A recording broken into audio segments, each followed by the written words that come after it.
So thank you all for coming to Cock Talk. He has trouble counting change with the hands thing. Wait, stop. Sorry. Yes, but I don't think that Dana Carvey's movie coming out at that same time was really that big a problem for our country. I still don't know why you're making such a big deal about September 11th, 2001. I mean, fucking hate you. Well, they don't necessarily need to be anathema, but they are definitely on different ends of a spectrum. Oh boy, howdy. See, I have a genetic predisposition against redheads, so... Because you are one. Right. Yeah, combustion. Yeah, we've heard it before. Yep. The only time I change the setting is when I take the hair trimmer down to the nether regions. Like, that's the only time. Other than that, it's all just a tube. Well, ladies and gentlemen, I just learned more than anyone doesn't know. How about you all? I'm joking. I use Veet. After the four Gospels, what's the next book of the Bible? Acts. Okay. And after that, it's Romans, isn't it? I'm drunk. Romans. Okay, yeah. Yes. Okay. And if you look at the 15th chapter of Romans, okay, you will find that it actually mentions the ability to arm yourself. That's why it's AR-15. Thank you. Checkmate, atheists. And anytime there's action in the ring, Scott Hall's taking all the bumps because Kevin Nash kind of sucks as a worker.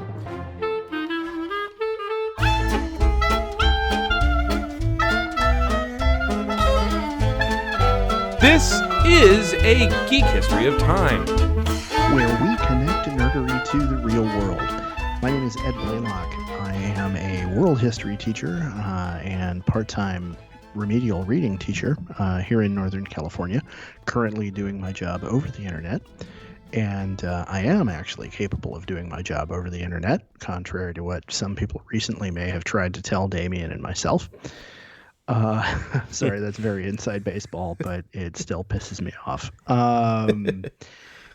And I, in more geeky news, as a bright spot in the midst of a whole bunch of other things, I figured out what I'm going to be getting myself as my gift to myself for my birthday this year. Going to be picking up another lightsaber. Very nice. Because I found rebelsabers.com, who have not paid us anything for the plug I'm giving them right now. But they have a model available that is, in my opinion, dead sexy and well within a price point that I can pick up at this point. So I'm very much looking forward to that. And who are you, sir? I'm Damian Harmony. I am really curious now of what rebelsabers.com has that you find so sexy. I am a Latin teacher up here in Northern California. Probably next year I'll be a Latin and history teacher for reasons that are infuriating and needless. But I am currently a Latin teacher. I'm doing so at a distance. I'm doing a damn good job. I'm probably the best Latin teacher in my district by far. Wait. Yes. Yes. Haven't you mentioned before that you're the only Latin teacher in your district? Yeah, but that was more of an Easter egg for people who listen to all the shows. So apparently not now. But yeah. Okay. Well, spoiler alert. Hey. But yeah, I'm a Latin teacher up here in Northern California. I am not buying myself a lightsaber, no matter how badass they look. And oh my God, they look badass. But oh man, I'm curious which one you like best. The Justicar. The what? Justicar. I will look. So yeah, I am not going to do that. I was, however, thinking about spoiling myself and paying off all of my divorce. Okay. So, we each have... Do you? So... There you go. Yeah. So, yeah, that's me. All right. Yeah. All right. So. Very cool. Actually, I was considering getting another Woodrow. The Christicello has been calling me, and she is a beautiful sounding muse. So may well be doing that. And since I'm learning how to play chords, I can play backup for you, sir, with 4 strings while you play the melody on the 2. On 2 or 3. Yeah. Very cool. Anyway. So I'm off duty tonight. I get to just drink and listen. And with me drinking, it just means I have to pee more. I don't get the benefit of getting drunk. But luckily I'm wearing my dark pants, so I can stick around.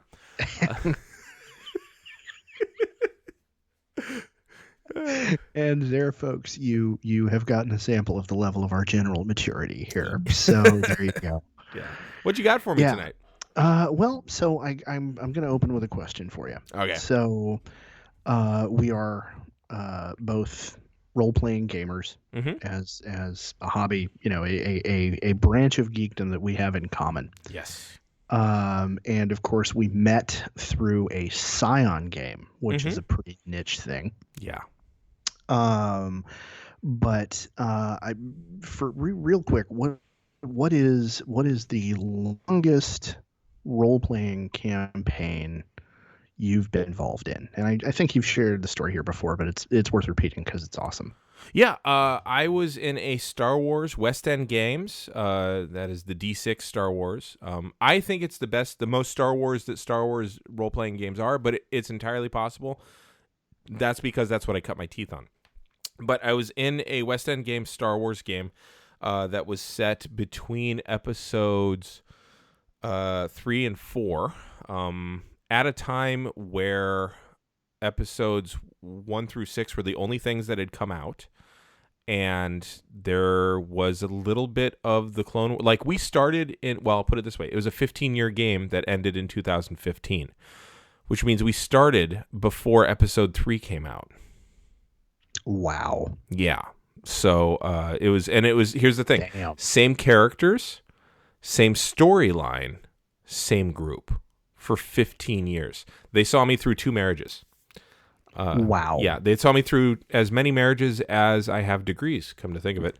I started playing that game before I was a teacher. Damn. And it was every week for roughly 12 of those 15 years. It was every week. Wow. Yeah. There were a few hiatus, but by and large, it was that. Yeah. All right. Mm-hmm. Very cool. Mm-hmm. Okay. So in my own case, and we're gonna kind of come back to this a little bit, but the longest running single storyline campaign I've ever been in was, I want to say, about 3 years, and it was a D&D game. Okay. And in my own case, it was really instrumental in kind of helping me cope with the aftermath of my divorce. Okay. Mm-hmm. It was kind of the very first thing I did that was really genuinely getting together with a group of people and being out and social. And I had been spending a certain amount of time cocooning. Okay. Prior to that. Yeah. And, wrapping and yourself in game, a blanket and being a total mess. Yeah. And that game gave me something to look forward to. It was a once a month game. Mm-hmm. Because most of the group was either in Livermore or other parts of the Bay Area, and me and one of my college buddies and his wife were here in Sacramento. Okay. And so it's a fair amount of coordination needed. Yeah. Travel distances meant we got together once a month and we did it. Mm-hmm. And so it was a 3.5 game. Okay. So D&D edition 3.5. Now, what's interesting is that's the longest running single storyline campaign I've ever been in. But I would say the longest running gaming group I've ever been part of is still ongoing.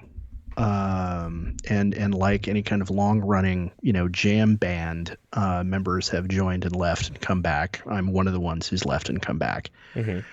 But I can pretty much say that I've been playing with the same dungeon master and several people in the group since I was in college. Wow.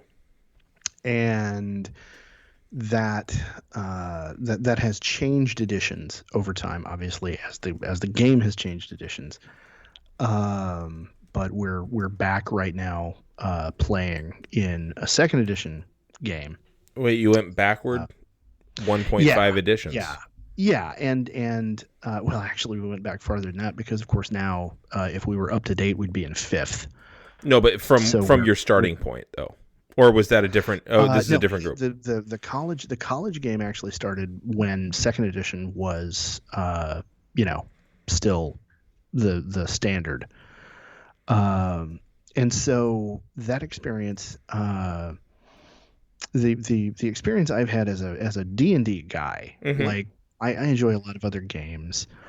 Um, I enjoy a lot of other games, but I always wind up coming back to D&D. It's the first one I ever played. Mm-hmm. Started playing it when I was 9, and it's home. It's my I totally get that because I think that Star Wars is that for me. I do. Because like while I did play D&D and stuff like that, this was like there was a group that existed prior to this group that I played with for I think 2 years until one of the members Mhm. died, and then I got married and on and on and on, and then I ended up moving, and that kind of killed it. But this Star Wars was kind of my first real entry into taking seriously role-playing games, like enjoying them Mhm. fully instead of just like, I'll join your one-off. I'll be I'll be the Genasi dwarf hybrid who has sex with sheep everywhere we go. Like I'll be that Yeah, guy, and yeah, then, but with Star Wars, I think same thing. It was my first love, as it were. And so, yeah. come back to it a couple times. In fact, and sorry to interrupt you, but my children and I play the Marvel role playing game now, which they're crazy for. Why you would inflict It that? works. It actually works. If you have Okay, a good DM, you can make a system work, and this one totally works. I'm all generous with right. the karma too, Okay, well but yeah, that's it important. helps. It's really important. Yeah, it's so Yeah, restrictive otherwise. It's like you will get no character advancement at all. yeah. I mean, it still sucks as a system, but they really really have liked it. My son Okay. pulled a barge using his magnetic abilities in his armor, pulled a Hmm. barge into MODOK, driving MODOK's face into the grass all along the park because he got hit Hmm. that hard, and then they arrested MODOK. Like, it's cool. That works. All right. So, Yeah. and No then we also points for play, taking down Modoc. yeah, That's yeah, they got 50 doesn't points suck. for that. Nice. But then we also play Star Wars, but Yes. their first game, the West End games too. But their very first game was D&D 5e, and I wonder if my kids will come back to which one of these three things they will come back to in their adult life when they do like we do. Yeah. So Yeah. No, anyway, it's a meaningful question. Yeah. yeah, So yeah, I think there's probably something to the argument that, like, we all as gamers are going to have our comfort food. hmm And so as gamers, we all do have comfort food. This is true. yeah, boy, I don't would we? eat one of your cinnamon twists every time If we were, and remind yes, myself that I didn't like them. yeah, yeah, just I got to make sure. Yep. Do I like them now? No, Yeah, no, and that was fine. I was okay with that because that left that's how more you of them do. for me to Yeah. get fat eating. So totally, and now of course this is a complete tangent, but of course now Mrs. Blaylock and I are on a diet right now, hmm and I would commit a major felony for a cinnamon roll. I Like have a list of school boards. I'm not going to I will say gladly give you cinnamon rolls in exchange for a good fonging of certain school board members. We could do it per item I or per don't, assault. I don't care. yeah. So yeah, you don't hell you, at this point Yeah. with depending on the target, you don't even need to Yeah. give me a cinnamon roll for that. Now, But for the like, purposes of this podcast, that was a yes, joke. yes, Yes. of Yes. course, yes, totally kidding, hmm totally kidding. Um, but and part of what winds up being our gaming comfort is we develop an attachment to a rules set, Yes. and that's fine, and that's great, and hmm you do you and all that. But the problem is, it becomes a problem hmm when you wind up getting into virulent, ugly flame war disagreements in social media, or have a gaming group get disrupted because one group of people really likes one rule set, and somebody else thinks that rule set is heretical, and anybody who wants to play it should be in fact burned at the stake. Oh, the Catholic doing the edition wars. It makes so much more sense now. And Doesn't the Catholic it, doing the though? one of what the Jedi should have been also makes more sense. Because fuck that Reformation Jedi shit. You know, Yeah. like Actually, the Presbyterian the funny Jedis. Screw them. You know? No. The funny thing is, I'm the Catholic, but I fully believe in reform the shit out of the Jedi Order. Yeah. Well, there was a counter Reformation. Yeah. There was. Yeah. Yes. There was also Vatican II. So yes. Yeah. Yeah. Yeah. So in any event, real quick, I'm sorry I have to interrupt you with this, and maybe it's because like I actually got a little rest. But there was at a board meeting that friend of the show Tessa and I were at last night. There was it was so good. A person was reading announcements and stuff like that, and they announced that there would be, I forget exactly what, but at the Trinity Pescatarian Church. And I was like, oh, it must be the one based on the miracle of the loaves and the fishes. I hope they serve sushi. Pescatarian, like... It totally fits though. It's the Christian fish. I mean, on the one hand, yes, it does. On the other hand, like, can you get somebody to do the reading who actually knows like how to read? Say Presbyterian. Yeah, it would be. Like really, and look at the word Presbyterian. Yeah. Like, if you had to stop and sound it out, how the fuck do you get pescatarian? You're teaching a remedial reading class. You know how kids do struggle with decoding and how that works its way in. And it's goddamn funny. Like, as long as you have a sense of humor about saying pescatarian, my little brother used to say esoteric, so. Nice. Yeah, my daughter loves that story about her uncle, by the way, because she says things all the time that are wrong because she read them before she said them, kind of thing. So. Well, yeah. So, okay. I think I prefer that pronunciation, actually. It's fun. I got to say, this gives me a really good idea because J.K. Rowling has outed herself as complete and total trash. Yes. And so I'm kind of uncomfortable sorting things into Hogwarts houses anymore. A little bit. But, I can still say, like, maybe, the Teenage Mutant Ninja Turtles, which one is this person most like? But that's still problematic for me. But why not sort Jedi into various Protestant sects? Oh, shit. Right? Who would be the Baptist? Yoda. Oh, I was thinking Mace Windu. Could be. Because he gets quoted as, and you will know that my name is the Lord when I lay my vengeance upon you. Upon you, yeah. Well done. Which, well done. By the way, that used to be what William thought Mace Windu said. Because he would, with his toys, with my son's toys, he would be playing. He's like, well, what does he say? And I was like, oh, that's Obi-Wan Kenobi. He says, hello there, which means that he'd be like a Seventh-day Adventist going up to everybody on his bicycle. Oh, man. And then, and so. No, you know what? I'm gonna argue. I think Obi-Wan Kenobi is a frustrated Methodist. I think you're right. Yeah. Hello there. Yeah. But then he held up his Mace Windu doll, action figure doll, whatever. And he held him up, and he said, "What does he say?" I said, "Oh, that's Mace Windu." He says, "And you will know that my name is the Lord when I lay my vengeance upon you." Yeah. And my son has a tremendous memory, so I heard him say that when we were lightsabering one day, and he's attacking me saying that. It was awesome. Yeah, I can see that being a moment where you'd be like, I am really, really proud. And also, what have I done? Oh, no, there was no what have I done. This is totally appropriate. I'm fine. If any normal human had done this. What have I done? But yeah. Okay, so Ki-Adi-Mundi would be a Presbyterian. Doesn't really do much. Sits there and listens all the time. Yeah. Happy to wait. Yeah.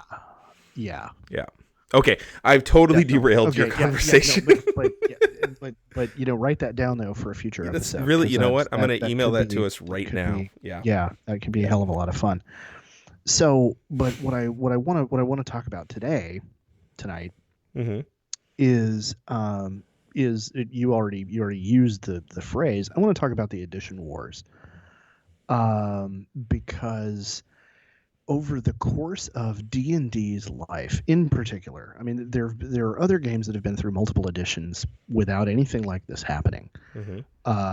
The Cyberpunk role-playing game started out set in the year 2013, and then several years after the original game, the R. Talsorian came out with Cyberpunk 2020, Mm-hmm. which streamlined the combat system, I think to its detriment, but whatever. And simplified a lot of stuff that was kind of overly complicated in the first go round. Mm-hmm. And that happened, and everybody playing Cyberpunk went, okay, this is awesome. And my friends and I kludged together how we could use the original Friday Night Firefight rules with it, and we were fine.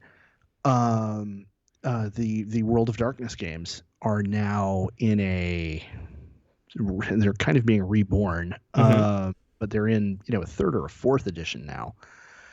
And again, there's no rancor within the community between people who want to play. No, we're playing the original first edition of Mage, and you're playing the fourth edition of Mage, and fuck you. Right. That doesn't happen with other games, but with D&D, it really did happen. And within online communities for the game, it turned into a really divisive kind of thing, and I think I feel like the introduction of fifth edition has at least kind of papered over some of that, but there you can still see some people who are still kind of butthurt about it. Mm-hmm. And I think it's an interesting phenomenon. I kind of want to get into it, and I want to get into at the same time how the game evolved with the overall culture. Okay. Like I'm since its here for inception, that. what the forces were that were pushing on it. And so, that leads to another question, which is, if you were to look at a game and say, oh, okay, this is D&D, Mm-hmm. what would be the mechanical things? Not so much the setting, Okay. because, high fantasy, like everybody does. High fantasy, Euro focused. Yeah. Yeah, there's all kinds of high fantasy, low fantasy, dark fantasy, like everybody does fantasy setting stuff. But mechanically, what to you makes D&D D&D? What parts of the system? There's got to be a D20 for your attack. Okay. That has to happen. So, and then you use a separate polyhedral die for your damage. Okay. That has to happen. You said don't mess with setting, but I this might fudge that line a little bit. There needs to be magic in there, or at least rules for magic. Okay.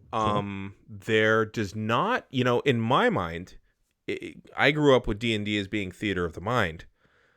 Okay. Miniatures didn't come into it until 3.0. Okay. And so I would say miniatures are optional in my D&D. Now nowadays, of course, they're like pretty crucial. Like the rules are written around that, which is interesting because it's kind of come full circle around like its beginnings, like the guys who began it. But I would say that it was more theater of the mind.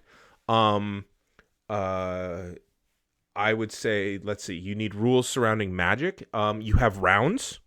You need initiative. Initiative exists. Which initiative is modified randoms. So random number generator, but modified by various aspects of, your character. There's different ways to modify it.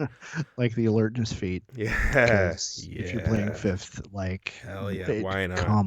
Come on. Yeah. Which is funny because when I played D&D 3.5 and 3.0, improved initiative gave you a +5, and I never took that as a feat. And feats were far more prevalent in Oh, that I'm game. gonna I'm gonna get into that. Good. Okay, That's a so big thing. good.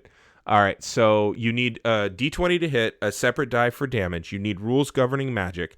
You have turn-based initiative determined by modifying a random number. And the final thing, because I would say that there's 5 things that truly define it. The final thing would be that you have, when it comes to combat, largely. Okay. And I think you can build outward from combat into the other parts of any role-playing system, because combat is where you need to get granular. The combat is 6-second rounds. There's something really important about that to me. In D&D. I don't quite know why, but I do find it fascinating that D&D has always pushed the 6-second round as far as I can remember. Okay. So there you go. You would be burned as a heretic by some of the people in truly OD&D fora, because in first edition AD&D, the combat round was actually a full minute. Each segment was 6 seconds, and the round was divided up into 10 segments. Is that the one where, based on your weapon, you had to roll and you were on the speed chart and stuff like that? Yeah. That was actually kind of a cool thing about Gary that. Gygax. Yeah. is the short form answer there. But I like that, because then you could be the guy with 2 daggers and you could stand up to the guy with a sword, because you're poking him 30 times by the time he takes your leg.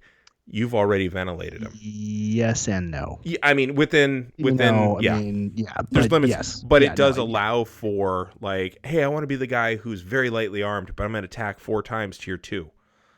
Yeah, that matters. Yeah. Yeah. But anyway, okay. So, so yeah, all right. The one other thing I would throw in there is it has to use a hit point system. Oh yeah, absolutely, hit points. And well, you're rolling to hit, so there's the implication that there's a difficulty number to hit. Yeah, and armor class, the way armor operates is definitely an artifact of that system. Okay, cool. All right, so that's a pretty good set of descriptors. And what's interesting about that is, at the very, very outset of the game, not all of those were part of it. As we already said with the 6-second rounds, the game actually evolved into that over time.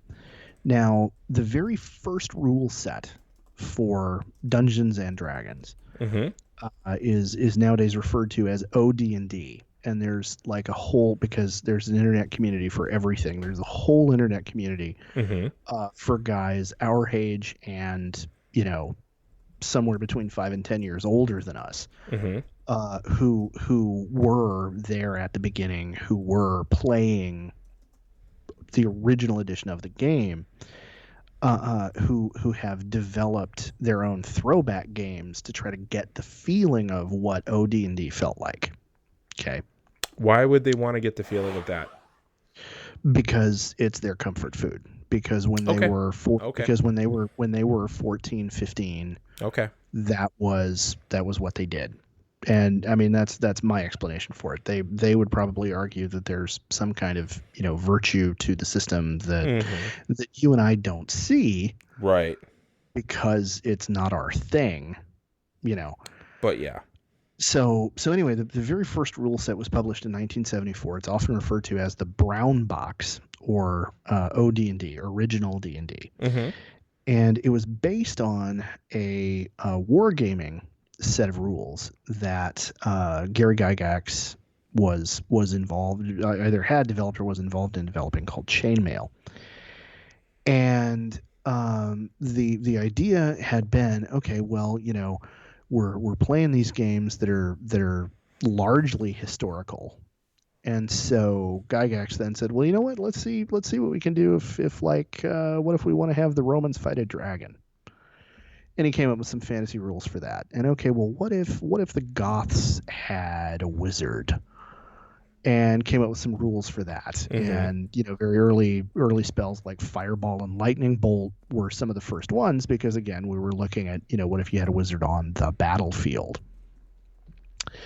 And that developed into, well, what if I want to play as that wizard, or what if I want to play one of the soldiers? And it turned into the very first beginnings of what we now would call a role-playing game. Mm-hmm. Now, the interesting thing about it is it was published on a shoestring budget. They printed 1,000 copies with a printing budget of $2,000. Okay, how many pages were these rules?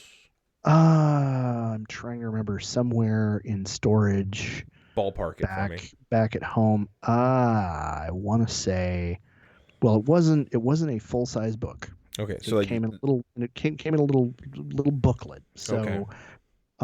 but 0 to I wanna 50 say this pages. booklet was, Okay. it was less than 50 for sure.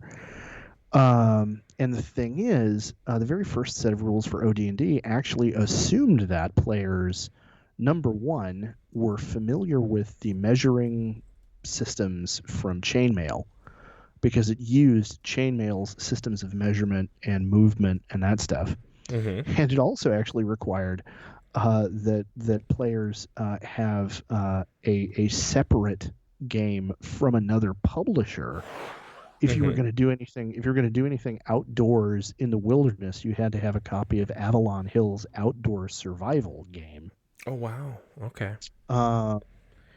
And there were only 4 classes, or I'm sorry, originally there were only 3 classes. I'm misreading. You could be a fighting man, a magic user, or a cleric. A fighting man. Fighting man. Nice. Yes. Yeah, tells you something about a whole series of assumptions, right? Well, just the idea that, like, you're not a fighter, you're a fighting man. It's like, I don't know. It just sounds so quaint, or like someone who doesn't quite understand English. Yeah. Using 90% of the language correctly. Yeah. Like, I like that analogy. Let us go drink some beers. It would be, that kind of thing. Yeah. Yeah, let us consume mass quantities. Mm-hmm. Maps. Which it was 74, so who knows? And so there were only 4 playable races: humans, elves, dwarves, and hobbits. Oh, so they're totally ripping off. Tolkien. Yeah. Which they completely backed off from. Like as soon as the Paul Zane's company contacted him about, no, that's not a word you can use. Very quickly turned into halflings. And that's when you had Stout Fellow, and I remember that. Harfoot, Stouts. Yeah. Right. And there were only a few monsters described in the original rule set. And again, because the total budget for publication had been $2,000 to try to print 1,000 copies of it, the total art budget was $200. And they went to members of the writing staff and their family members and said, "We will pay you $2 to $3 a piece for drawings to put in this thing. And when we go into another print run, we will pay you that commission again." Now, in fairness, $2 to $3 in 1974 would buy a family of 7 at Burger King, like dinner. Yeah. So you had there might be a little bit of exaggeration there. Maybe, yeah, but a family of 5 dinner at Burger King for $3, absolutely. Oh yeah. So over the next, so it got printed in 74, and it took off. It filled. It was one of those things that, like, when nerds saw it, they hadn't realized they needed it until they saw it. Like, it filled a hole nobody had realized existed. And over the course of the next 2 years, it evolved into what we would now recognize as really being Dungeons and Dragons. Because there were supplements that then came out. They released a Greyhawk supplement, Blackmoor, Eldritch Wizardry, and Gods, Demigods, and Heroes. I remember that book. Well, no, I you're thinking remember. of deities and Yeah, demigods, deities and demigods. I was about to say. which Yeah. is later, Yeah. which is a few years later. Okay. So that's 74 to 76. We have OD&D, Mm-hmm. and there were only 3 alignments: lawful, neutral, and chaotic. Oh wow. Which some other literary fantasy nerds in our audience are going to twig to that being very much taken from Michael Moorcock's Eternal Champion series, where everything in the multiverse is a conflict between the gods of law and the gods of chaos. And so if you were good aligned, you were effectively lawful good because you were lawful. Mm-hmm. And if you were chaotic, you were effectively chaotic evil because the two were kind of synonymous, although not entirely. It was the 70s. There was a lot of moral ambiguity kind of built into it. And the whole thing was very primitive, very kludgy, and in retrospect, we can kind of see that it was clearly kind of embryonic. It was we have this idea, Mm-hmm. we have this really really big idea, and the edges haven't quite been knocked off of it, and other parts of it are still only kind of half baked. But it was also revolutionary. There had not been anything like it before. And so very, very quickly, competing systems, some of them in some ways superior because they're able to look at OD&D and go, okay, the concept is awesome, but we can do this thing better. Right. Wound up proliferating, almost immediately. You see Arduin Grimoire, Tunnels and Trolls. And then I didn't look at the timeline on this, but if you look at the Palladium role-playing system, Mm-hmm. Palladium Fantasy is Dungeons and Dragons, D20 based, roll, a separate die for damage with a bunch of other rules tacked on Mm-hmm. to fill in the gaps that just weren't there in the original OD&D system. And the same kind of goes for Arduin Grimoire, kind of goes for Tunnels and Trolls too. Mm-hmm. And and those are just the most obvious cases that come to my mind, or came to my mind as I was writing my notes. Mm-hmm. And so the original game gave birth to an entire genre of game, Right. and created an entirely new niche within gaming, because before that, you were a board game player, or you were a tabletop war gamer, or both. Right. But role playing games are intrinsically more, I want to say, social. Mm-hmm. Or they intrinsically involve a different level of social interaction. It's a different kind of thing. Like, I mean, you can sit and spend, an entire evening playing Risk with your friends and have a great time. And I'm not saying that's not social, but it becomes very different when you are putting on a persona in a role-playing game. Yeah, I mean, Risk is you are, and most board games, and frankly most war games, you're interacting with the rules, and that is the lens through which you interact with the person across the table from you. Any socialization that happens is not part of the game. It is supplemental to the game in terms of, oh, that's what happens when we get together. But you are playing the game. Whereas in a role-playing game, you are contriving social interactions. And so it's both more social, and at the same time, it cuts down on social interactions. The organic kind, in terms of, in theory it does, because the game master will be like, all right, guys, enough. Like, make your own podcast then. Jesus. It off, for God's sakes. Will the two of you quit nerding out over that shit? Can we roll some dice here? Come on. Can we kill some shit? Come on. Yeah. Not that we've ever heard that directed at the two of us. Birth the podcast as a result, whatever. Yeah, no, whatever. Yeah. So yeah, I like the way you phrase that. Mm-hmm. Yeah. And so this was This was the genesis of a whole new kind of thing. Mm-hmm. And I have in my notes here, just as a pet peeve, I have to say this. Dave Arneson is the Bill Finger of D&D history. Okay. In our Batman series, I spent a certain amount of time over the course of most of the series talking about how Bill Finger got screwed. 28.5%. Yeah. Okay. I didn't realize you'd actually tabulated Oh, yeah. it, but that sounds about right. It's pretty easy. I'm a little surprised. I'm a little surprised it wasn't higher. Well, I kept But interrupting. okay, well, this is true. But in to me, in an analogous kind of way, Gary Gygax is the guy that really hardcore D&D fanboys, nerds, whatever you want to say, tend to hold up on a pedestal. He's the Stan Lee of D&D. Yeah, very good. Yeah, he kind of is. And he winds up getting, very frequently, the lion's share of the credit for the development of the game.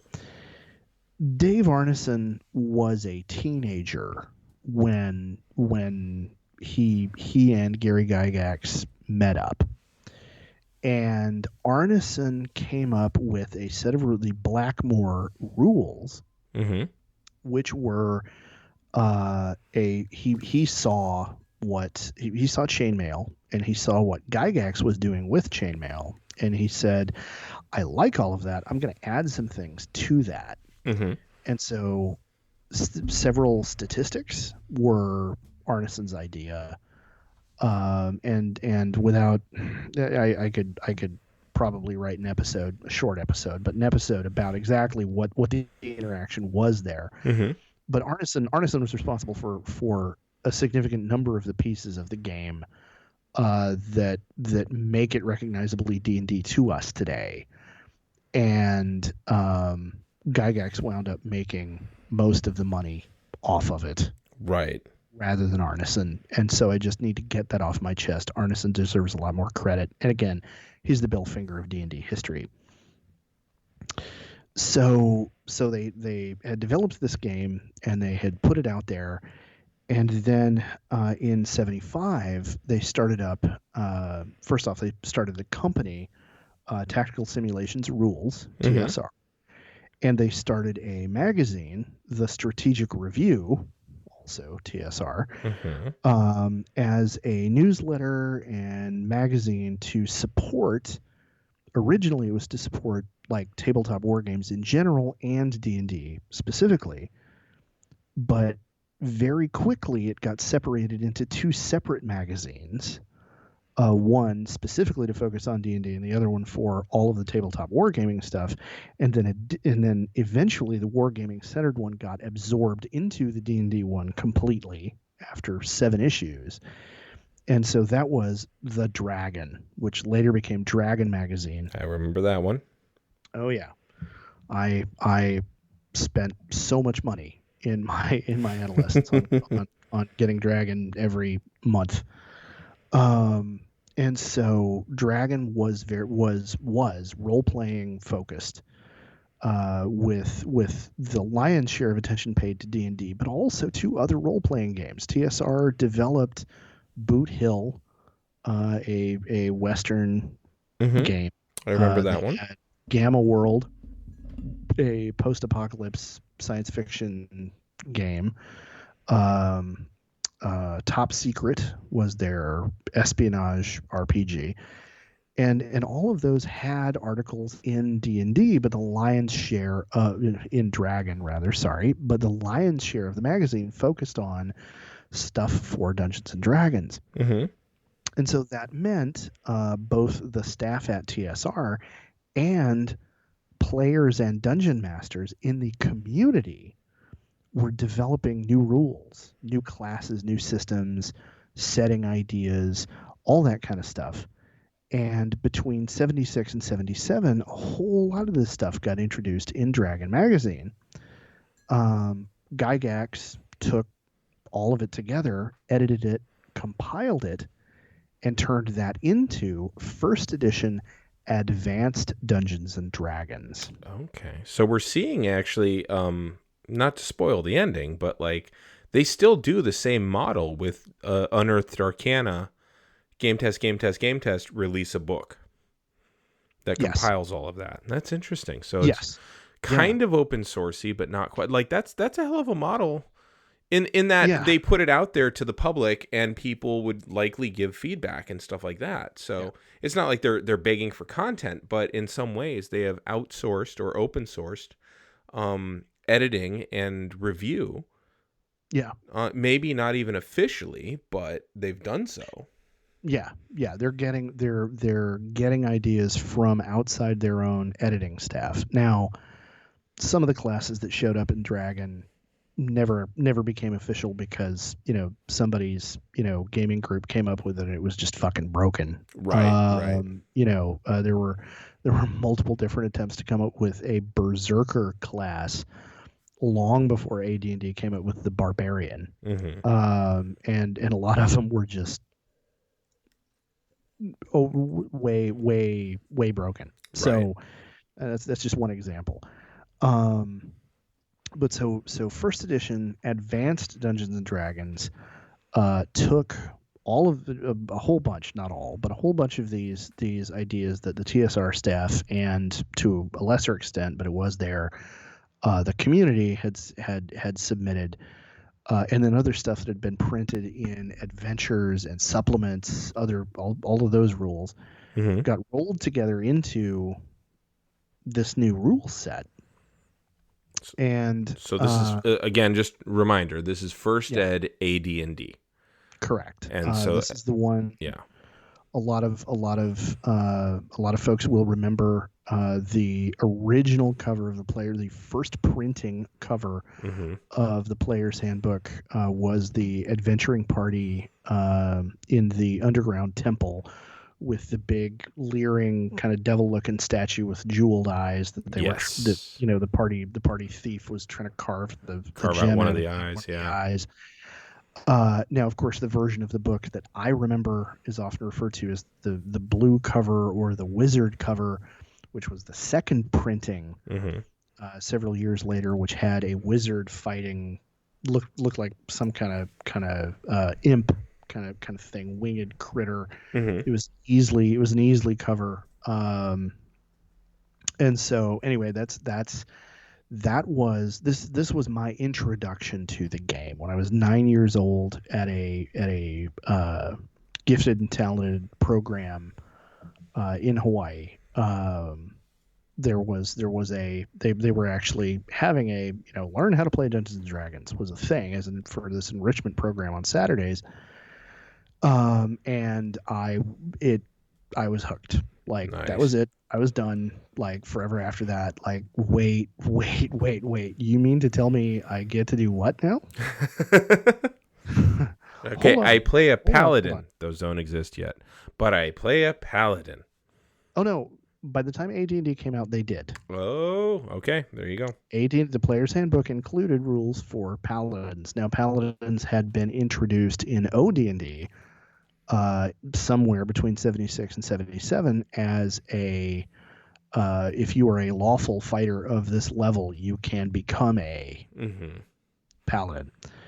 And then AD&D was like, no, you just start out with this one at first level, but you really have to roll hot for stats. That's right, because it was very stat based. Yes. Yeah. And so AD&D was very, very much Gary's baby. Like, he edited it. He came up with a lot of the systems. It was released over the course of between 78 and 79. The Monster Manual was actually the first book released.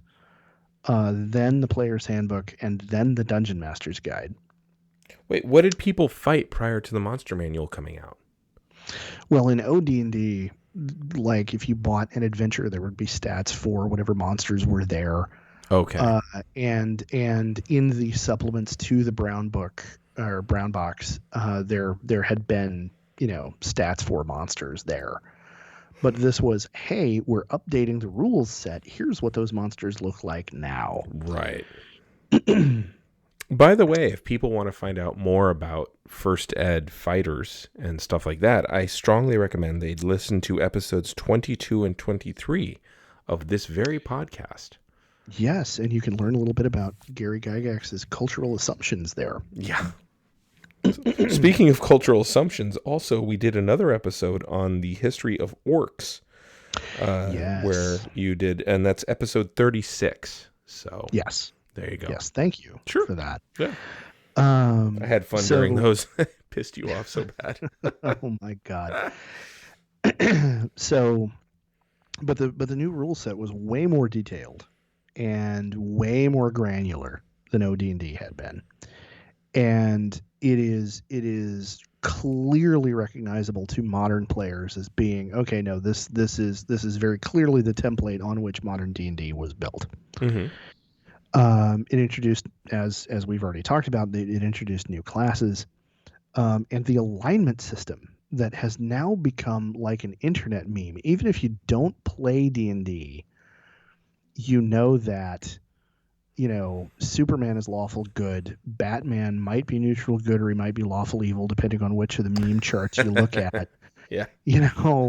Hal Jordan is clearly neutral good. Right. You Actually, see those all over. You could make the argument that Batman is lawful neutral. Oh yeah, He cares more about law than anything else. Yeah, there's one of those alignment charts that's all Batman. Well, 80 years will get you that, and it's one of my favorites, frankly. And but Frank Millerly. Yeah. If you want to hear about our takes on Batman, there were 10 goddamn episodes on it, and I'm never going back. You can't make me. That's right. We did our time. Yeah, we did our time. Damn it. Yeah. So I was there for Schumacher, man. You don't know. You don't know. You don't even know. You have no idea. You can't handle the nipples. So if you take a minute to look at like all of the systems that are involved in the AD&D rules, you get a really clear idea of the kind of dungeon master Gary Gygax was. Everything has a system. There is a die roll somewhere for everything, and the sad part of it is, maybe not sad. Sad's the wrong word. The difficult kind of clunky part of it is the systems don't really seamlessly interact with each other. Like if you decided, you know what, I'm going to drop my sword and I'm going to try to punch this son of a bitch. Mm-hmm. There was a whole system for fist fighting and overbearing. Oh, overbearing. Wow. Which was like it got introduced and explained in the original Unearthed Arcana book. Mm-hmm. Which itself has an interesting history, which I'll get into a little bit here in a minute. And it's incomprehensible. Like it. Is it like the grappling rules of 3.5? The grappling rules of 3.5 are, or 3.0, largely, or 3.0 are largely consistent with the way the rest of combat works. Okay, I get you. But this is another grappling. Yeah.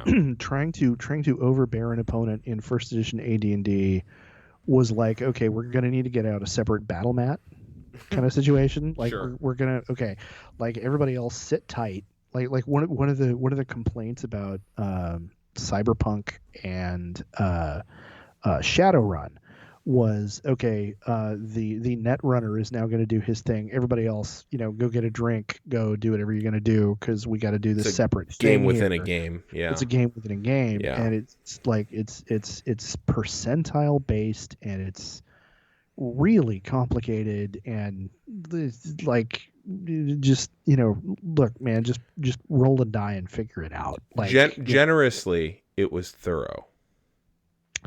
Yes. Yeah. Yes. And I will say what I loved about the original stuff, all the charts, all the this, all the that. I didn't like to be hemmed in by it, but at the same time, there were so many lists of stuff that I'd never thought of, and so that was kind of cool, you know. Oh But yeah. generously, it was very thorough. Yeah. Yeah. And you know, so yeah, and I'm gonna develop that more a little bit here in a minute. And then all of this then got further fleshed out over the next several years via multiple supplements. There was the Monster Manual 2, Deities and Demigods. They released the Dungeoneers and Wilderness Survival Guides as separate volumes. Oriental Adventures, and very notably the settings for Dragonlance and the Forgotten Realms. The Dragonlance setting in AD&D introduced, for the very first time, the concept of spheres of influence for deities and clerics.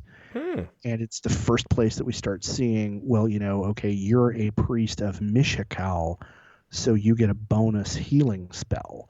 You're a priest of Kiri Jolith, so you get prayer as a freebie. Nice. That's the first place we see that show up. Okay. Which then got carried forward in later editions of the game. When we're talking about settings, we also need to talk about the Forgotten Realms setting, which is a very, very big deal to anybody who knows or plays D&D. Oh yeah. Originally developed by Ed Greenwood and was originally published in a series of articles and in one thing after another that Greenwood, as a player and DM, submitted to Dragon Magazine, and eventually TSR went to him and went, "You've put a lot of time and effort into this. How about you come work for us and keep working on it full time?" Nice. You know, so he's an ascended fanboy in that way. Yeah. Oh, that should be a character class. Well, it's a trope. Yeah. So that was AD&D first edition. Now, at the same time that was being developed, there was Basic Set Dungeons and Dragons, which was originally published in July of 1977, again concurrent with the development of AD&D, and it was a simplified rule set, and it was sold as an introductory game and specifically packaged in a box so it could be put on the shelf of toy stores. Nice. And the original idea was exactly that. This is the basic set. This will get you started. You can play this game until your characters get up to about 3rd level, and then you're going to want to go get the actual player's handbook and the DMG and Monster Manual and actually start playing, you know, AD&D. So it's a feeder program. It's a way of now we've got them hooked, and here we go. Yeah. But interestingly, in 1981, there had been enough response from the community with players saying, you know, I actually really like the basic set rules better. Oh, really? Because all of that granular stuff is kind of overbearing and a pain in the ass. Gotcha. That makes sense. And so in 81, they introduced the expert rules in a boxed set. Was this the red box set? The red box was the basic set. Expert was the blue box. Oh. Now, did either of them, I'm sorry to keep interrupting, but now we're getting into the shit that I learned and grew up on. So did either of them have polyhedral dice that were really awful colors that you would have to color in the numbers with a crayon?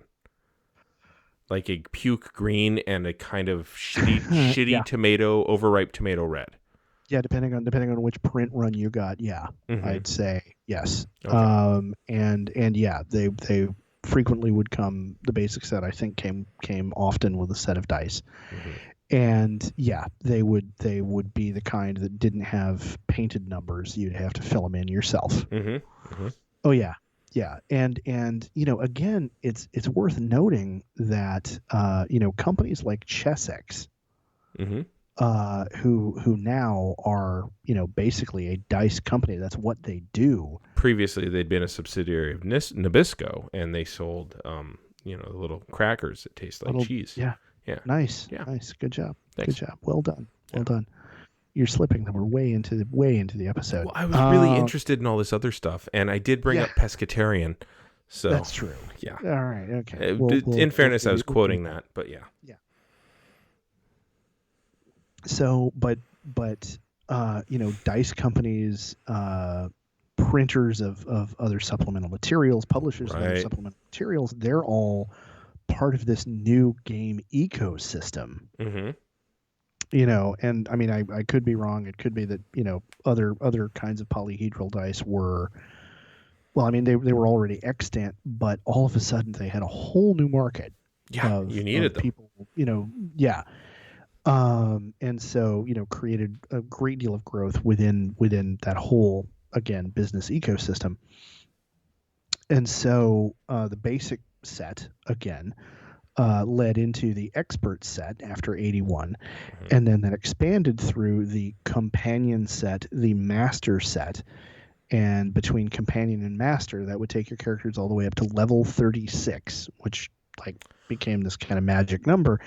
And then after level 36, you would go into the immortals set of rules, which was when your characters ascended from mortality to essentially deityhood. And yeah. Which again, we get into the Damian doesn't give a shit because you're becoming a god in a fictional game.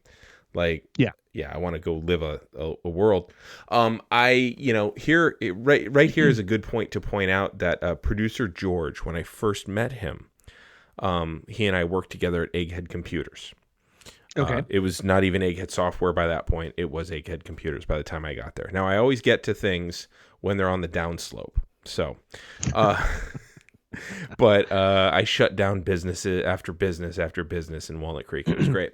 But when we worked together, we talked about gaming. We also lived together shortly after working together. This is how he became my best friend. And he talked about gaming, and everybody has the story of that one gamer who wanted to win. Yeah. And he told me the story of his one gamer who wanted to win, who had a level 40 wizard or some shit like that, or wizard rogue, or whatever. Yeah. And how the guy arrogantly blundered into a thing, and they're like, well, wait, we're gonna throw some marbles out to see if it's a pressure plate, because dungeon traps was save or die, genre. Yeah. And he got crushed by a stone falling on him. Rocks fall, everybody dies. Yeah, and and his 40th level character or whatever it was at that time got crushed and died, and he started crying. And I'm sitting there going you got a guy who came into your game with a high level character. Couldn't he just pretend that game didn't happen? And it's a weird level of integrity that happens there, in this investment, and you're building the but he and he can tell us all about this in a recording if he wants, and I'll happily tack it on. But he also talked about a level 36 or 46 level wizard that had a castle in the clouds that that he enjoyed, and stuff like that. So it's interesting you bring up the super high level, because by the time I really got into D&D, you topped out at 20th, because it was level, it was 3.0. Yeah. But okay, so you get up to level 36, and then after that you ascend to godhood. Kind of funny they didn't go to level 49, just given the biblical implications of that. But cool. Yeah. Well, it's I don't know where 36 became the number, but that was how they did it. Mm-hmm. And so within the basic set kind of stuff, within the basic Dungeons and Dragons rules, TSR eventually wound up abandoning the basic set rules in 95. Because there was not the same level of business to be done. Okay. It didn't have the same level of following. And Some magic year, man. I kind of think frankly I kind of think they there was a whole bunch of stuff that they developed for it. One really important thing is the world of Mystara got developed originally as the setting for the basic game, as opposed to Greyhawk, which was the default setting for AD&D. And they wound up putting out a whole series of stuff about Mystara, and it was a really great gazetteer series of supplements. And a whole lot of AD&D players wound up taking those supplements and like running with them in AD&D games. Like, okay, this is a simplified rule set. We can just, adapt this to the other game. And then I think they just kind of ran out of steam with it. And so the basic set went the way of the Dodo in 95. And kind of part of my thesis is that this is really where the roots of the edition wars are found. Within the community, there's this lore that Gygax was a champion rules lawyer. I'm not surprised. Like I said, systems for everything. And like down to there are different rules in AD&D for a glaive and a Fauchard fork. And for those of us that aren't Ed and our listener in Italy, what is the difference between a glaive and a Fauchard fork?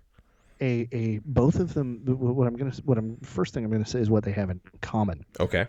Both of them are medieval pole arms. They are weapons on the end of a stick. Okay, I could have told you that. Okay, a glaive is essentially a slicey weapon on the end of a stick. It's like take a really big knife. It's a dowel, and put it right? on the end of a stick. Actually, yes. And here I am criticizing, and I'm like, oh, okay, it's like a dowel, right? Okay, like, because it's like because everybody's gonna know what the fuck that is. I do, but everybody knows I'm a weapons nerd. Yeah. So, but then a Fauchard fork is a combination weapon that has a kind of hooked blade on one end and then like a fork-like prong sticking off the backside of it, so that you can stick somebody and you can hook them and pull them off of a horse. Wow. Okay. Basically. Okay. And so here's the deal. I mean, yes, I understand why, if you want to really get granular, you would want to have a different set of rules for that. Sure. But when those rules don't actually include a meaningful system for, okay, how mechanically do I grab somebody and pull him off of his horse? The difference between them is a difference in speed factor, their performance against armor, which was a big chart in first edition AD&D, and the damage done. Like a glaive did like 1d6 and a Fauchard fork did like 1d4 plus 1. Like, I mean, okay. I get it. It gets tiresome. Like at the back of, there's actually a very informative, fairly well written article at the back of the original Unearthed Arcana, which is Gygax writing like a dissertation on the development of different pole arms over the course of European history. Okay. Which, fascinating. Like, on the one hand, if you're the kind of nerd I am, that's really interesting. But for an awful lot of gamers, it's like, why the fuck is this here?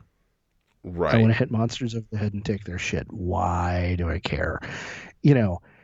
And so, and additionally, and this is really important, Gygax, in a lot of his writing in Dragon Magazine, you can really tell that he is the father of the DM needs to be the player's antagonist school of thought. Like, make the traps lethal, save or die. Right. If they're not 110% on their game all the time, fuck them. Like, on the other hand, Arneson. This is advanced Dungeons and Dragons. Advanced. You need to be thinking, right? Arneson, on the other hand, was much more of a, this is a collaborative game. We're all here to have fun. He was more involved with the basic rules set, and he advocated for more freeform, collaborative, we're not here to win kind of gaming.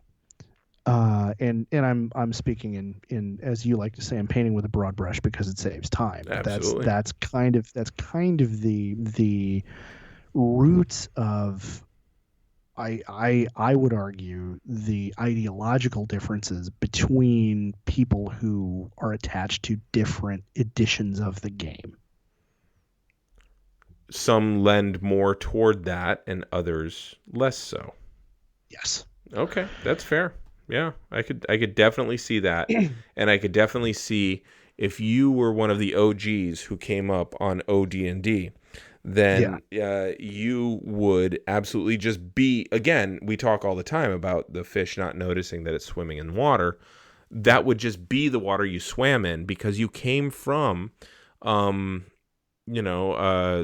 of Waterloo miniatures games. You came from rules govern everything so that it's fair and literally measured out. So you came from that. So how far can you come from that into a theater of the mind kind of game? The answer is about that far, because otherwise it would have come farther. So I could absolutely see people like, okay, and this is where I'm comfortable, and I have mastered this. Because that's the other thing is like you want to table someone, a phrase that you used before. Mm-hmm. You want to best them. It is inherently adversarial. And so I could absolutely see those folks getting that on. Whereas somebody who picked up the Red Box edition at Toys R Us, playing with their friends and wanting to have fun. Possibly. It depends. And even kids back then would cut one way or the other because, again, these are the rules and stuff like that. But I could absolutely see people going the other way. Oh, yeah. Did I ever tell you that my dad used to play miniatures, measure them out games? It was actually one of the first memories I have of meeting my dad. I'm adopted by him. He met my mom and myself when I was 4 going on 5, I want to say.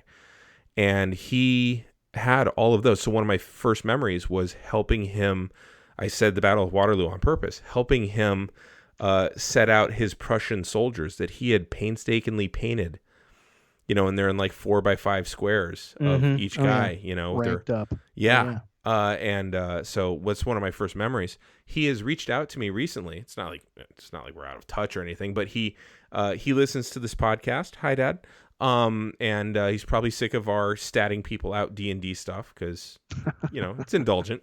But he told me that he used to play miniatures games with Gary Gygax on the regular.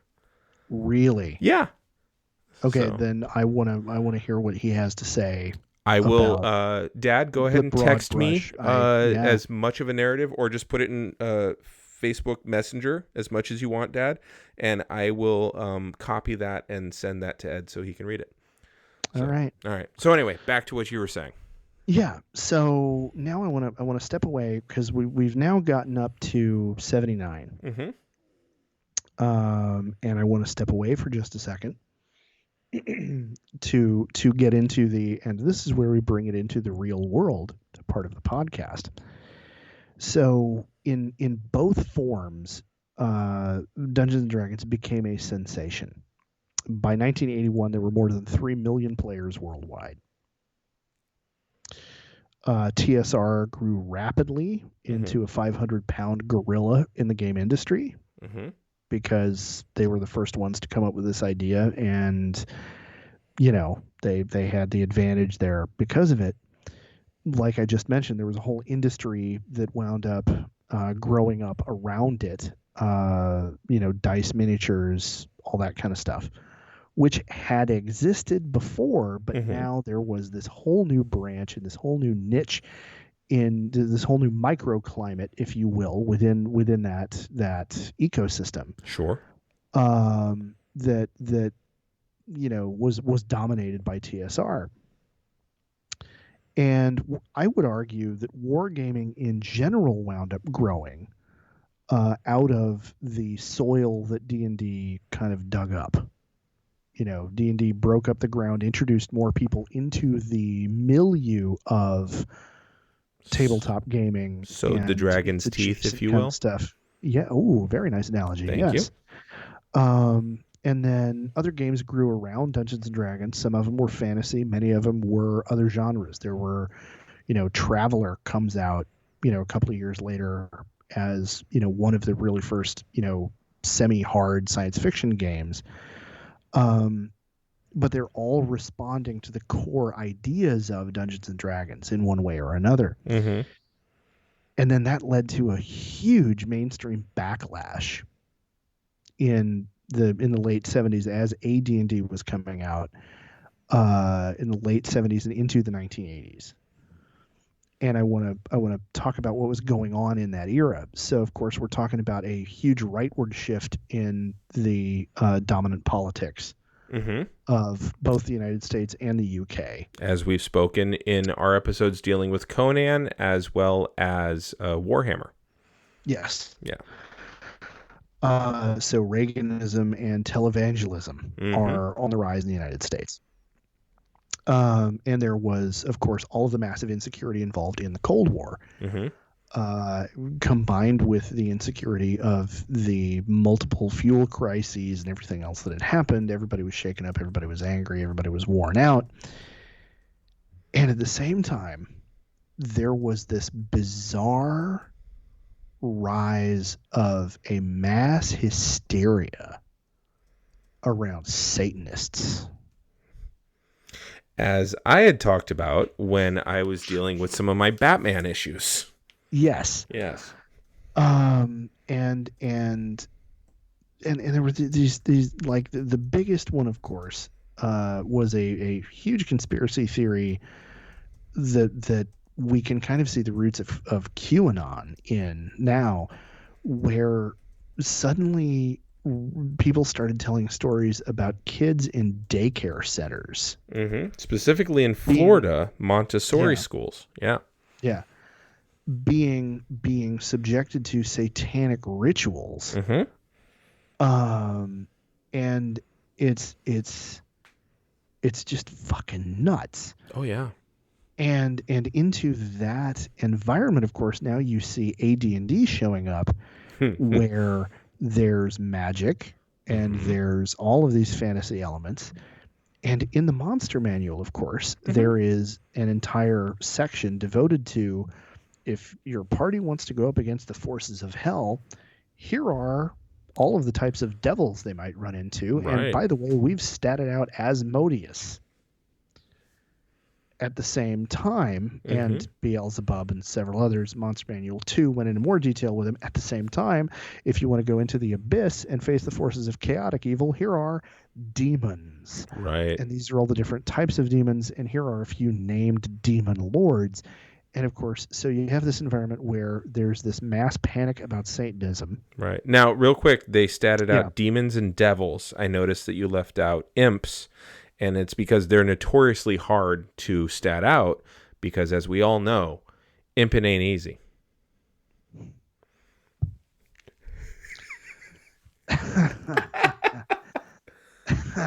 It's also why you don't have rules about getting injured. It's just you live and live and live until you die, because statting out how it affects someone's gait is also difficult because limping ain't easy. Nice. You know what? I ain't even mad this time. Like,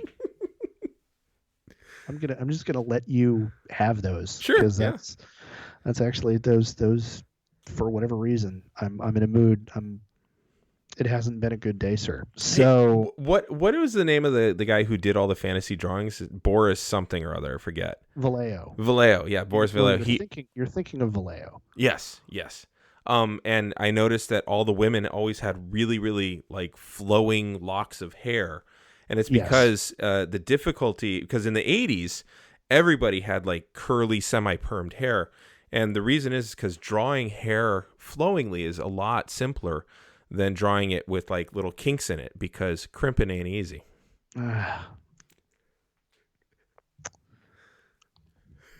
That one. Good day, sir. That one, you would totally. that one makes me mad. If we were That in one person, actually you would be pisses me like off. baring your teeth and throwing your poo at me. But since we're on Skype, you can't because Yeah, chimping ain't easy. chipping ain't easy. And I'm back to like not even being mad. So so D&D Hmm. published these materials that included, named like lords of hell. Right. And of course this is at the same time that heavy metal music and rock and roll You play it bands are backwards, are and yeah, the yeah, whole oh, it's so backward good. record bullshit, Yep. like, you're really gonna fuck up your needle, Yeah. is the I don't remember who the comic was, but I remember the that same was that one. was Yeah. yeah, I It's remember the bit going the clearly. wrong way. It's You're going going the the wrong wrong way. way. Yeah. Yeah. And I mean there was just this paranoia crazy. Which is funny And because they were also really upset about black people having their own music with like the turntables. And yeah, that's why they started turning them backwards, because it was harder to get the because skipping ain't easy. nice. Thank you. Nice. So and also it should be noted in these same printed materials there was nudity in the original artwork for the monster manual. There were several Yeah. monsters that involved naked ladies. I was confused with harpies because there were boobs, but they were harpies. But like, But yeah, they were harpies, so it was gross, but there were boobs. the And like boobs. I wanted to fall Yeah, in love with them, but I couldn't because but simping ain't easy. nice. Yeah, nobody was confused by the succubus image though in the original No. monster Yeah. manual. Pretty sure. Um, yeah. So anyway, um, and like this level of crazy about Dungeons and Dragons specifically, uh, actually came, I don't want to say to fruition, but one of the things that resulted from it was a very young Tom Hanks starring in a TV movie Hmm. entitled Mazes and Monsters, Yes. which was based on the rather tragic story of a schizophrenic student at the University of Michigan who wound up having an episode, and as I recall, he died Hmm. in steam tunnels or something under the university. I don't remember the details, but the press made a really big deal about how he'd been a very, very avid, like unhealthy avid player of Dungeons and Dragons, and that people, the mainstream opinion was that well, clearly this had damaged him, Right. and you know to psychoanalyze a little bit here, the worries about daycare centers, Hmm. I think, can pretty convincingly be traced to the idea that all of a sudden a very significant, maybe not a majority, but a very significant number of mothers were having to hand their kids over to other people to look after during the day because they were working. Because no fault divorce had recently been introduced, and women were actually able to get out of horrible abusive relationships, and people could actually divorce when they were unhappy. And that Yes. meant you had a whole bunch more single folk, and of course that burden falls much more on the moms, because Yes. typically, you had the homemaker or not, but there's always the depression of women's wages. There's the very stark reality of making 70 cents to the dollar, Yeah. and at that time, by the way, apartment complexes could straight up deny you rental if you had a child. Yes. So yeah, the whole thing, like all that anxiety is baked into that, and it is epidemic because you are starting to see larger and larger numbers of single parents, especially in the Yes. 80s. Yeah.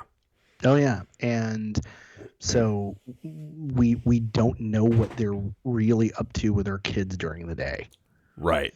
And then the corollary to that is my teenager and his friends are sitting in the garage or the basement for hours at a time playing this game, and I hear voices, I hear them, talking about magic spells and, Right.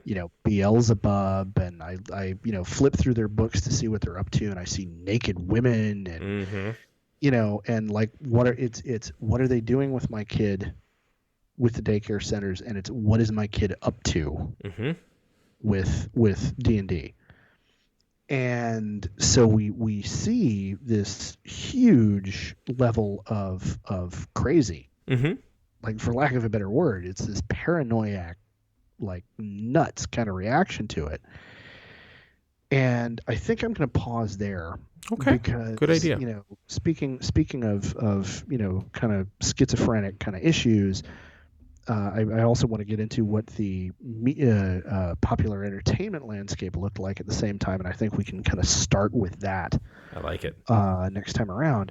So now, based on this, and Mm-hmm. we've only just gotten into the beginning of what we're talking about here, but what do you take away right now? Well, I mean, we grew up at this time, and so Oh yeah. like and I don't mean this actually as a way to make fun of your advanced age compared to mine, but I I mean, I do with that comment, but Yeah. the rest of this actually isn't. Yeah. But it's that I was below the age of real consciousness during a lot of this, I was just kind of floating like a leaf on the wind, as it were. Nice. Yeah, thank you. Figure the jokes will come out in the wash. Nice. Yeah.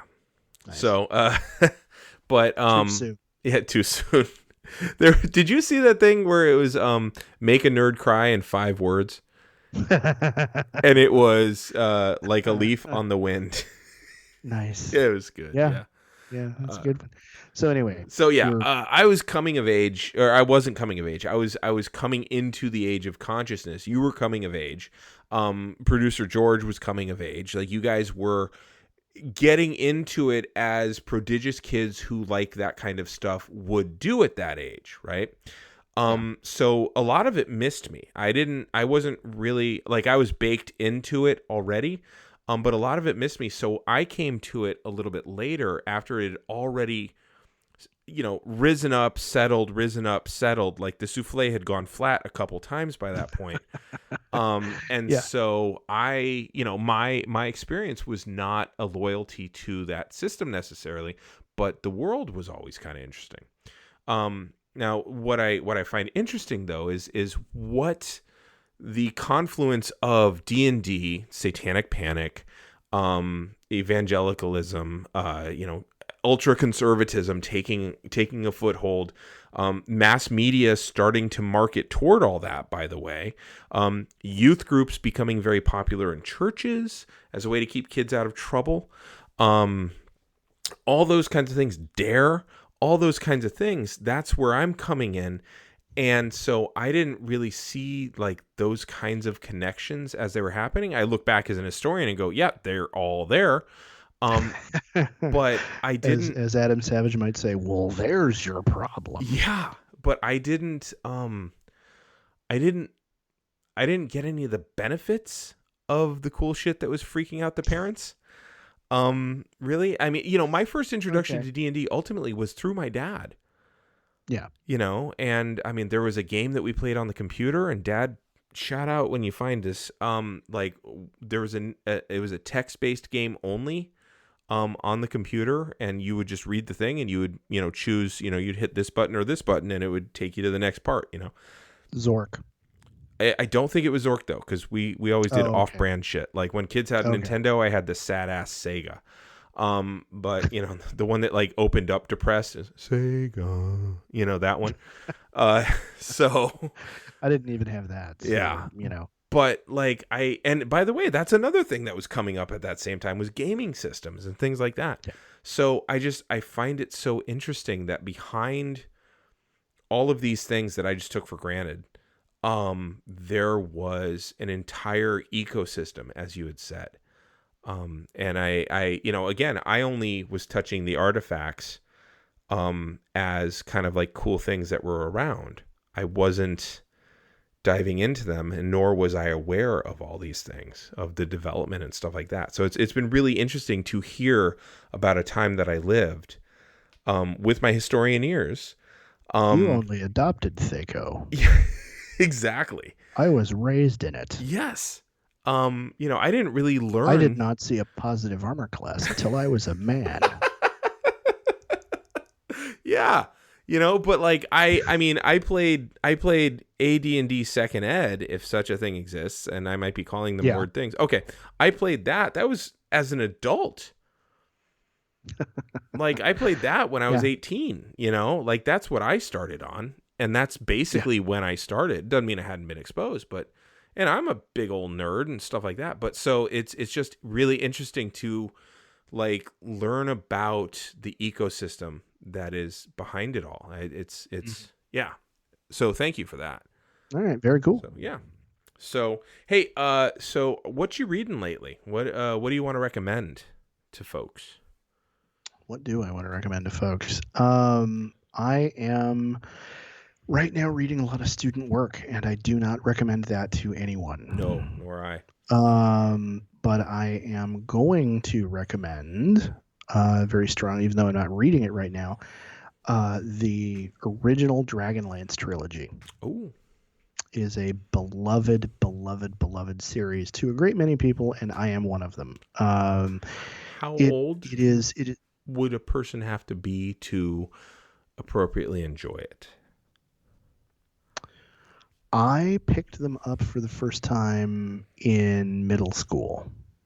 Okay. Or what we now call middle school. I was it 8th grade or 9th? I want to say I was in the 8th grade. Would my, my daughter, precocious, prodigious daughter who has read so many things. There is not anything in it that would be inappropriate for her. Awesome. Birthday gift coming up. Yeah. Yeah. Yeah. Cool. Okay. Cool. Definitely very highly recommended. Awesome. So how about you? I've got 2 recommendations tonight. The first one I'm going to recommend is Art and Arcana. Well, Dungeons and Dragons, Art and Arcana. I bought this for my daughter for Christmas, and it's a visual history, and it's all the art that ever got put into D&D. Okay, wait. It's amazing. Okay. I mean, like right off the bat, I want this book. Mm-hmm. One of the points I just made was that, of course, much of the original artwork involved, nakedness. Yeah. So, okay. Right. It's just part of the, part of the landscape. Yeah, like, in my house, there are books that talk about the Greek gods, and there's pictures of statues, and they're naked and stuff like that. So she understands that it's a art thing. So yeah, Art and Arcana, Dungeons and Dragons, Art and Arcana. It's cool. Really good. It is a wonderful trip down memory lane. It explains the shit out of things. There's an Amazon documentary called In the Eye of the Beholder that does a very similar job. I think you should. I have not seen it yet, but you should really enjoy want that. to. Yes. Yeah. And the other thing I'm going to recommend, because I think it'll be very, very helpful for people in the next episode, is The Order of the Stick, which my daughter has read all of several times. And in fact, she sent me, all of them. Yeah. Like all the way through book 6. Wow. Yeah. Okay. Like, I tell her to go to bed at 8 o'clock and don't stay up reading past 8:30. So then she stays up to 10 reading those. And she, she knows them backward and forward. She knows the jokes. She reads me the jokes again and again. Mm-hmm. She sent me a picture today. Had her mom text me the picture of she made Ilan, the bard, out of Play-Doh. Nice. She's crazy about it. So yeah. So I recommend Order of the Stick. It is a very tongue-in-cheek, wonderful job by Rich Burlew, of kind of a send-up of Dungeons and Dragons. So a loving parody. It really is. So, and it's a good story too. It ends up being a good story. So. Yeah. So, where can people find you on the social media if they want to send you their favorite character story?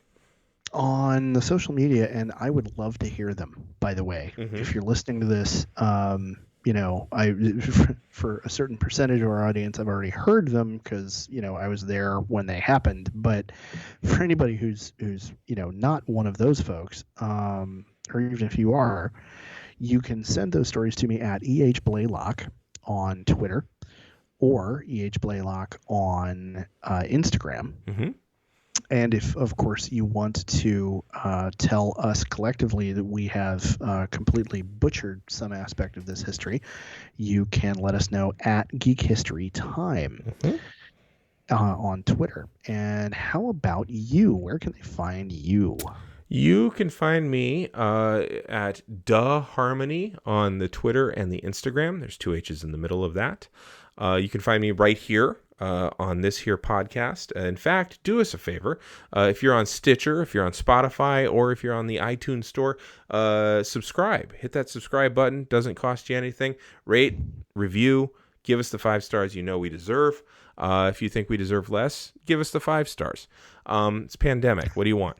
But yeah, we're trying. We really are. Quite so. I mean, for a year now, we've Your been patience frequently, but for a year now, we've been away from each other, so we don't even have that in the same room dynamic vibe. Yeah. But it still kicks ass. So subscribe and tell your friends. Oh my God, tell your friends. If you don't like it, shut the hell up. But tell your friends to subscribe because there's something for everybody on this podcast. You can also find me every Tuesday night on twitch.tv/capital puns. That's where you can find me slinging puns professionally. So yeah, that's about it. For A Geek History of Time, I'm Damian Harmony. And I'm Ed Blaylock. And until next time, keep rolling 20s.